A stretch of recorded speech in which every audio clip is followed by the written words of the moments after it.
સ્વાધ્યાય 1.1 માં દાખલા નંબર 6 જુઓ.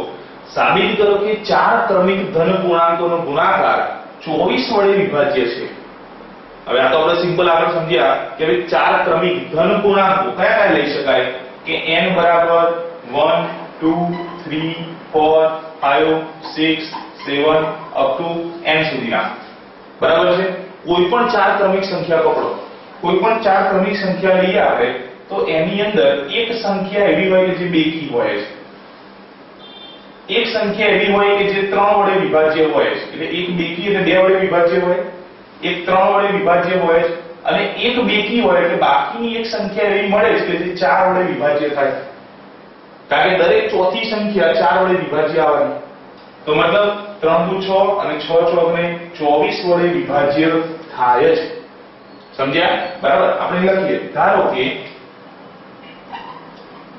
4 ક્રમિક સંખ્યાઓ, 4 ધન ક્રમિક સંખ્યાઓ, ધન ક્રમિક પૂર્ણાંકો, એકને n, બીજો n+1, n+2 અને n+3 છે. બરાબર. આ 4 માંથી કોઈ પણ 2 બેકી હશે અને કોઈ પણ એક 3 વડે વિભાજ્ય તો હશે. બરાબર. આ 4 માંથી કોઈ પણ એક 3 વડે વિભાજ્ય હોય છે. બરાબર છે.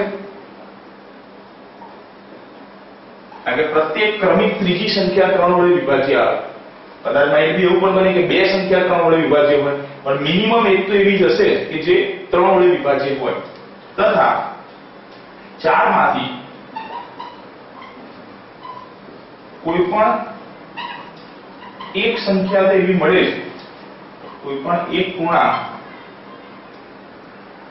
2 વડે વિભાજ્ય હોય છે.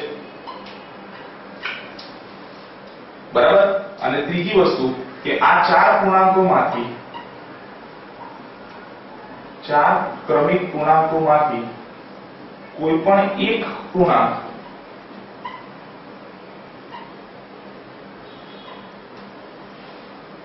4 વડે વિભાજ્ય તો હોય છે. ગુડ.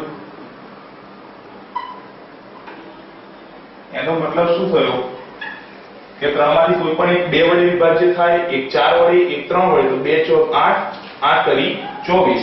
માટે આ 4 ક્રમિક ધન પૂર્ણાંકોનો ગુણાકાર, 4 ક્રમિક ધન પૂર્ણાંકોનો ગુણાકાર 2 ગુણ્યા 3 ગુણ્યા 4 એટલે કે 24 વડે વિભાજ્ય હોય છે. સમજ્યા? બરાબર. વ્યવસ્થિત સમજી લો દાખલો. આ જ લખવાનું હોય છે આમાં અને આના આધારે યુક્લિડની ભાગ પ્રવૃત્તિની સમજ મેળવો. પછી જુઓ આગળના કોન્સેપ્ટ અને સ્વાધ્યાય 1.2 ઉપર જઈએ આપણે.